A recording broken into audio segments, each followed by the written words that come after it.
সাইডটাকে আমি এরকম একটা ডিজাইনের স্ক্র্যাপার, এটা হচ্ছে প্লাস্টিকের মতো একটা স্ক্র্যাপার, এটা দিয়ে আমি এখন স্ক্র্যাপ করে নেব। একটু অ্যাঙ্গেল করে ধরবো,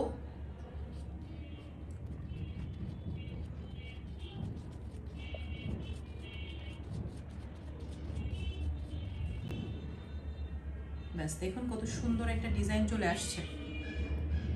এই ডিজাইনটা আমার কাছে খুব ভালো লাগে।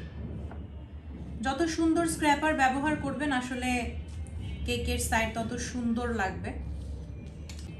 এক্সেস ক্রিমগুলোকে একটু সরিয়ে নিব।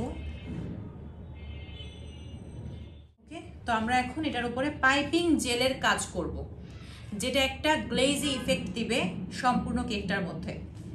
চলুন সেই কাজটা দেখি। এখন আমরা কেকটার উপরে আমাদের এই গ্লেজটা ঢেলে দিচ্ছি।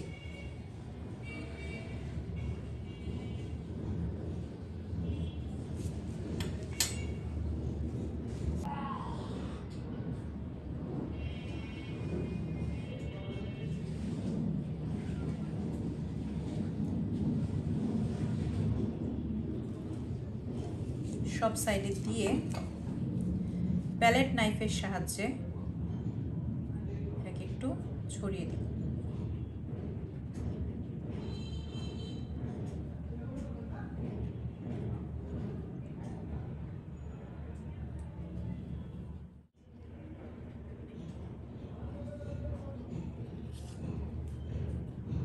তো পাইপিং জেলটা দেওয়া শেষ হলো, দেখলেন কিভাবে দিলাম। সাইডে আমি চাচ্ছিলাম এরকমই ড্রিপিংটা হোক, দেখতে সুন্দর লাগে। তবে আপনি চাইলে যতটুকু পাইপিং জেল আমরা নিয়েছি ততটুকুতে সম্পূর্ণ সাইডও কিন্তু কভার করে দিতে পারবেন।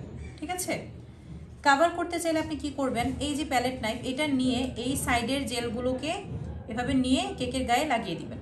ঠিক আছে, অথবা এভাবে করে ধরে একটু টার্ন করবেন, দেখবেন সবটা সুন্দর কভার হয়ে গেছে। আমি চাচ্ছি ড্রিপিংটা এভাবেই থাকুক, এই জন্য আমি আর সাইড কভার করলাম না।